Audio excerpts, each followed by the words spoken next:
Good morning! Kakagising lang, tinanghalin ng gising. Napagod dahil galing sa Baguio. Yeah, nakipag-usap tayo sa mga business partners natin.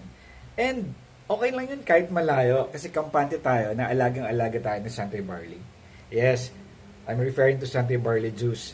Araw-araw umiinom ako nito ng once or twice a day. This boosts our immune system. At the same time, it lowers our blood sugar, lalo na sa mga taong diabetic tulad ko. Ang daming benefits nito, you just have to discover. And of course, you have to try first.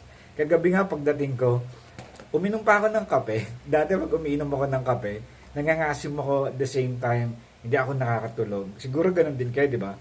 And I guess, yun din ang reason na sobrang ako ng kape, kaya na-trigger yung gallbladder ko, kaya ako naoperahan. But this time, kampante ako sa ating Santay Barley Fusion Coffee. Masarap? Hindi. Hindi masyadong masarap. Kasi pag masarap, delikado yan. Pero, very healthy. Na-try na, dami na nakatry. Ikaw na lang, try mo din. Very healthy to pag mamalaki ko to. Dati hindi na ako umiinom ng kape. Kasi, syempre, sabi ko nga, yun ang reason eh. Pero ngayon, balik ulit ako sa kape. Okay? Pero ang pinaka-importante dyan, sa lahat, our products are barley-based. Galing sa New Zealand, manufactured dito sa Philippines, and yun nga, binibenta ng Filipino company.